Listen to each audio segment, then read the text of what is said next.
30 साल की उम्र से पहले पहले ये 15 मनी रूल सीख जाइए, आपके जीवन के लिए बहुत ज्यादा जरूरी है। वैसे तो चाहे आप किसी भी उम्र के हो, ये मनी रूल सभी इंसान को पता होना चाहिए, लेकिन जितनी जल्दी और जितनी कम एज में ये मनी रूल पता चलेंगे, आपका जीवन उतना ज्यादा बेहतर हो जाएगा। तो आज के वीडियो के लिए तैयार हो जाइए कॉपी और पेन लेकर, ताकि आप हर एक मनी रूल को खुद लिख सके और उन्हें अपने जीवन में अप्लाई कर सके। या तो आपने कमाना शुरू कर दिया होगा या फिर करने वाले होंगे, और जब भी कमाना शुरू कर दे, आपको हमेशा याद रखना है कि सबसे पहले आपको अपने आप को पे करना है। अपने आप को पे करने का मतलब क्या होता है? जब भी आप पैसा कमाते हैं तो घर खर्च में देते हैं, स्कूल की फीस में देते हैं, खाने के लिए खर्चे में देते हैं, रेस्टोरेंट पर जाते हैं उसके खर्चे में देते हैं। लेकिन क्या कभी आपने अपने आप से प्रश्न पूछा है कि क्या आप अपने आप को पे कर रहे हैं या फिर नहीं? अपने आप को पे करने का मतलब होता है कि अपनी सेविंग में अपने पैसे को लगाना, और इसके लिए आपको इस सिस्टम को ऑटोमेट मोड पर ले जाना चाहिए। आपको हर महीने की जो भी सैलरी मिल रही है, जो भी पैसा अपने पास आ रहा है, उसका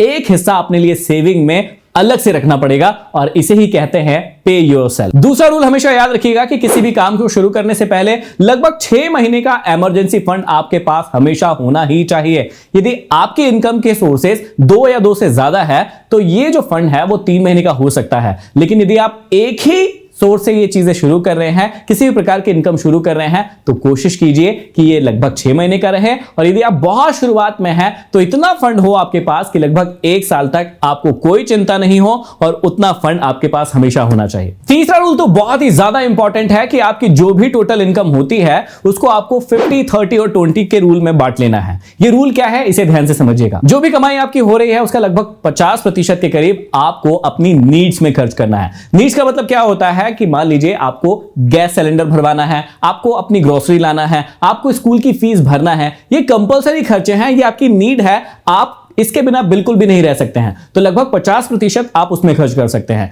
जो 30% पैसा बचता है, आप उसको अपनी वांट में खर्च कर सकते हैं। मान लीजिए आपको मन कर रहा है नए फोन लेने का, नई कार लेने का, नए लैपटॉप लेने का, तो आप उस 30% फंड का यूज कीजिए, जिससे आप इन चीजों को ले सकते हैं। और बाकी बचा जो 20% पैसा है, इसको आपको हमेशा ही अपनी सेविंग और अपने इन्वेस्टमेंट पर खर्चा करना है, और इसे ही कहते हैं 50, 30, 20 रूल। चौथा मनी रूल आपको तब यूज करना है जब आपको कहीं से एक्स्ट्रा इनकम आती है, चाहे वो बोनस के रूप में हो या फिर किसी गिफ्ट के रूप में हो। आपको उस पैसे को कभी भी खर्च नहीं करना चाहिए, या खर्च करना भी है तो इस रूल के हिसाब से करना चाहिए। और इस रूल को कहते हैं 1/3 रूल। 1/3 रूल का मतलब होता है उस पूरे पैसे को आप 3 हिस्सों में बांट दीजिए। पहले हिस्से को आप फन के लिए यूज कर सकते हैं, आप पार्टी करना चाहते हैं, कहीं घूमने जाना चाहते हैं, आप उसमें यूज कर सकते हैं। 3 में से दूसरा जो हिस्सा है, आपको अपने रिटायरमेंट प्लान पर खर्च करना चाहिए। जो भी आपने रिटायरमेंट प्लान लेकर रखे हैं, उसमें आप और ज्यादा पैसा जमा कर सकते हैं। और तीसरा जो हिस्सा होगा उन 3 हिस्सों में से, उसको आपको अपने डेब्ट को चुकाने के लिए खर्च करना चाहिए। मतलब जो भी आपकी किस्तें चल रही है, उसमें और एडवांस आप जमा कर सकते हैं। और 5वां जो मनी रूल है, वो आज के हर एक युवा के लिए है। हर एक युवा को इस बात को समझना चाहिए कि आपको हाई इंटरेस्ट डेब्ट जो है, उसको हमेशा ही अवॉइड करना चाहिए। मतलब आजकल आप लोग किसी भी चीज में लोन लेने के लिए बिल्कुल भी नहीं सोचते हैं। आपको फोन लेना है, आप लोन ले लेते हैं। आपको कार लेना है, आप लोन ले लेते हैं। घर लेना है, लोन ले लेते हैं। लेकिन लोन लेने से पहले एक बार ये जरूर चेक कर ले कि वो लोन की जो राशि आने वाली है, जो इंटरेस्ट लगने वाला है, क्या वो हाई इंटरेस्ट डेब्ट है। ऐसे डेब्ट को, मतलब ऐसे लोन को आपको कभी नहीं लेना चाहिए। 6वां मनी रूल है कि आपके पास चाहे इन्वेस्टमेंट के बहुत सारे सोर्सेज हो, लेकिन आपको म्यूचुअल फंड या एसआईपी में, चाहे आप छोटे अमाउंट से चाहे बड़े अमाउंट से करना चाहे,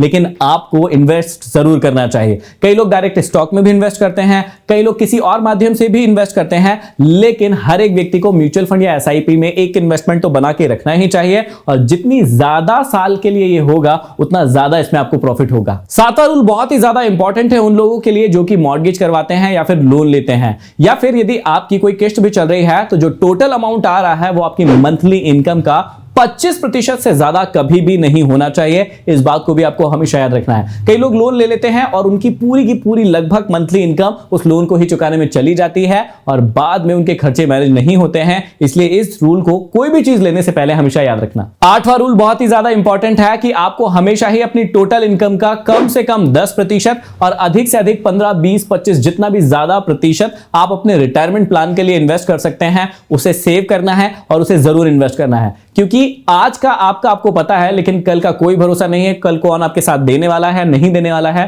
तो आपको अपना फ्यूचर खुद ही सेव करना होगा। 9वां मनी रूल आपको यह सिखाता है कि आपको कितना पैसा स्टॉक में इन्वेस्ट करना चाहिए या फिर शेयर मार्केट में इन्वेस्ट करना चाहिए। आज जो भी आपकी एज है उसे 100 में से घटा दीजिए और जितना भी नंबर बचता है उतना % आपको टोटल पैसे का स्टॉक मार्केट में इन्वेस्ट करना चाहिए, ताकि आपको अच्छे रिटर्न्स मिल सके। मान लीजिए कि आज आपकी एज 30 साल है, तो आपको 100 में से 30 घटाना है, मतलब लगभग 70% पैसा। यदि आप अपनी टोटल सेविंग का 70% पैसा अपने स्टॉक मार्केट में डाला है तो वो एक अच्छी प्लानिंग हो सकती है फ्यूचर के लिए। 10वां मनी रूल आपको यह बताएगा कि आपका पैसा कितने सालों में डबल हो जाएगा, और इसे कहते हैं रूल ऑफ 72। आपको क्या करना है कि जिस भी रेट ऑफ इंटरेस्ट से आपको रिटर्न मिल रहा है पैसा, आपको उसमें भाग देना है 72 का, मतलब 72 बटे वो रेट ऑफ इंटरेस्ट। अब मान लेते हैं हम कि आपको 10% की दर से ब्याज मिलता है या फिर आपको कहीं से प्रॉफिट हो रहा है, तो आप 72 में जब 10 का भाग देंगे तो आएगा 7.2, मतलब 7.2 सालों में आपने जो भी पैसा इन्वेस्ट किया होगा वो दुगना हो जाएगा। मतलब यदि आपने 1 लाख डाला है तो वो 2 लाख हो जाएगा और 10 लाख डाला है तो वो 20 लाख हो जाएगा।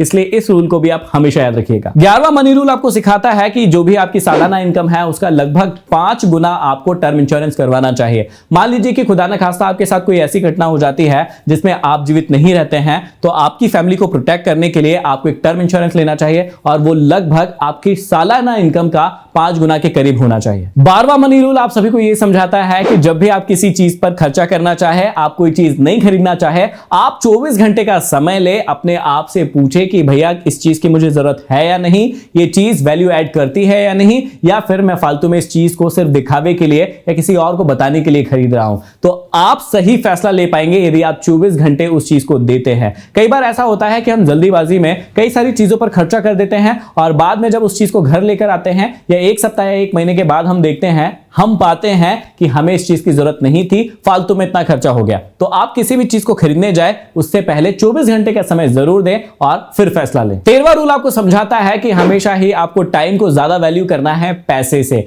पैसा आप आज नहीं तो कल बहुत ज्यादा कमा लेंगे, लेकिन जो टाइम आपका जा रहा है वो वापस नहीं आने वाला है। पहले के लोग बहुत एग्जांपल दिया करते थे कि भैया हमारे समय में तो हम पैदल ही जाते थे और हम 1 रुपए बचा लेते थे या 50 पैसे बचा लेते थे, और आज देखिए आप गाड़ी से जाते हैं, बाइक से जाते हैं, इतना ज्यादा पैसा खर्चा होता है। लेकिन जब आप उन्हें ये समझाने की कोशिश करेंगे कि आप 1 रुपए या 50 पैसे बचाने के चक्कर में 2-4 घंटे पैदल चले जाते थे और वो टाइम जो है आप बचाते नहीं थे, उसी टाइम को कहीं सही जगह पर यूज किया होता तो आज आप बहुत ज्यादा कमा रहे होते, तो वो लोग आप पर गुस्सा भी हो सकते हैं। लेकिन आप लोगों को अब ये समझदारी वाली बात हमेशा याद रखना है कि जब भी टाइम और पैसे में से एक चीज बचाने की बारी आए तो आप हमेशा टाइम को सेव कीजिएगा। वहां यदि थोड़ा पैसा खर्च हो रहा है तो हो जाने दीजिएगा, क्योंकि इससे आपके भविष्य में आप बहुत ज्यादा आगे बढ़ेंगे। 14वां मनी रूल बहुत ही ज्यादा इंपॉर्टेंट है कि पैसा जो है वो मंजिल नहीं है, सिर्फ वो मंजिल तक जाने का रास्ता है, और उसे ही हमें सब कुछ समझकर अपने जीवन में काम नहीं करना है। जब भी आप पैसा कमाते हैं तो अपने लिए कमाते हैं, अपने परिवार के लिए कमाते हैं, और यदि आप उसे अपने और अपने परिवार के ऊपर ही खर्च नहीं कर पा रहे हैं तो उस पैसे का कोई मतलब नहीं रहता है। कई लोग अपने जीवन में सिर्फ और सिर्फ पैसा कमाने में लगे रहते हैं, अपने आप को और अपनी फैमिली को कभी भी वक्त नहीं देते हैं,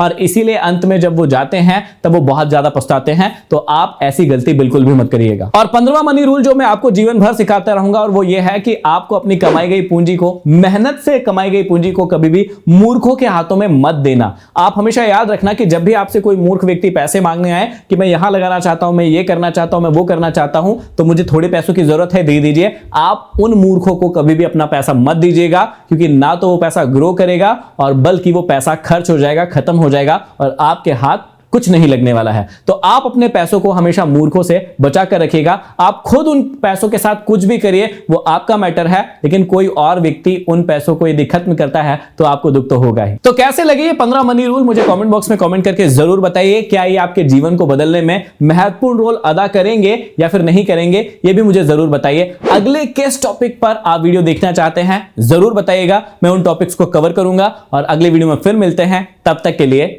धन्यवाद।